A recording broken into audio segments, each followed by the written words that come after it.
ο Γιακουμίδης.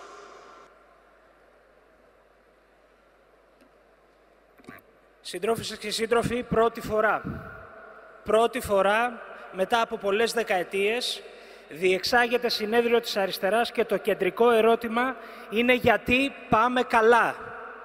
Και θέλω από αυτό εδώ το βήμα να απευθυνθώ με άπειρο σεβασμό και ταπεινότητα στο Μανώλη το Γλέζο και να του πω ότι το ερώτημα αυτό το αδικούμε και αδικούμε τους εαυτούς μας εάν θεωρούμε ότι μόνο κάποιος από μας έχει συμβάλει σε αυτή την επιτυχία.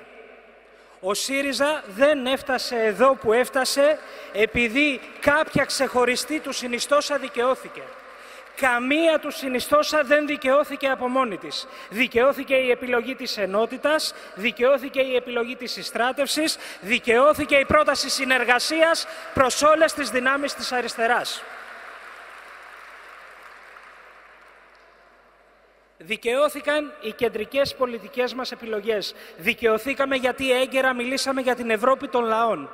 Δικαιωθήκαμε γιατί έγκαιρα, όταν ακόμα ήμασταν πολύ μικροί, μιλήσαμε για νέο συνασπισμό εξουσίας.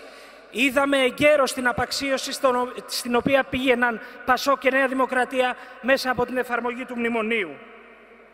Μιλήσαμε για την εκλογική σύμπραξη των δυνάμεων από τα αριστερά της αριστεράς ως τα αριστερά της σοσιαλδημοκρατίας. Για καμία σύμπραξη κεντροαριστεράς δεν μιλήσαμε. Για καμία σύμπραξη κεντροαριστεράς δεν μιλάμε. Αυτά τελειώσανε. Αυτά χρεοκοπήσανε. Αυτά πήγαν την Ελλάδα πίσω. Και σε αντιδιαστολή συζητάμε και ακούγεται ότι πρέπει να απευθυνθούμε μονομερώς προς το ΚΚΕ και την Ανταρσία. Πρέπει να έχουμε ξεκάθαρες απαντήσεις. Θέλουμε συνεργασία με το ΚΚΕ? Ναι και πάλι ναι. Θα εξαρτηθεί από την κυρία Παπαρίγα και τον κύριο Κουτσούμπα αν θα κυβερνήσει η αριστερά στην Ελλάδα. Όχι και πάλι όχι και ξανά όχι. Τους θέλουμε, δεν θα τους περιμένουμε όμως. Συντρόφισσες και σύντροφοι, πάμε σε ένα ενιαίο κόμμα γιατί θεωρούμε ότι αυτό είναι το ιστορικό μας χρέος. Μπορούμε να πάμε χωρίς να επαναλάβουμε λάθη του παρελθόντος. Και νομίζω ότι μπορούμε να πάμε σε μια εκλογή κεντρικής επιτροπής από ενιαία λίστα. Είναι μια κίνηση η οποία θα μπορούσε να δώσει ένα πανίσχυρο μήνυμα ενότητας, αποφασιστικότητας και νίκης στις εκλογές που έρχονται. Μην έχετε καμία απολύτως αμφιβολία. Είμαστε όλοι εδώ, στο ΣΥΡΙΖΑ των μελών λοιπόν, και σε αυτό το κυρίαρχο σώμα που τα δεκάδες χιλιάδες μέλη του εξέλεξαν, εναπόκειται η ευθύνη να εκλέξει ηγεσία και πρόεδρο και κεντρική επιτροπή, ή να αποφασίσει, είναι κυρίαρχο σώμα και έχει κάθε δικαίωμα να το κάνει, και αν υπάρχει τέτοια πρόταση μπορεί και πρέπει να κατατεθεί, να μην έχει πρόεδρο αλλά να έχει τριμελή προεδρία όπως ακούστηκε εχθές.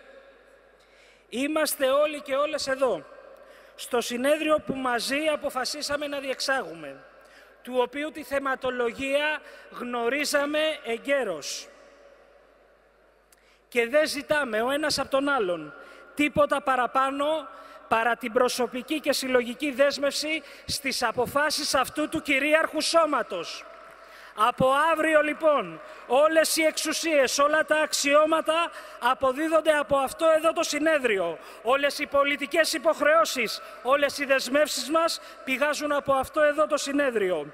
Από τις θέσεις και το καταστατικό που αύριο θα ψηφίσουμε. Όχι από άλλα κείμενα θέσεων και από άλλα καταστατικά. Η παρουσία μας εδώ είναι αυτή που μας δεσμεύει. Μας δεσμεύει να πάψουμε να μιλάμε πλέον με το εμείς και το εσείς και να μιλάμε μόνο με το εμείς. Εμείς, όλοι εμείς, για το λαό.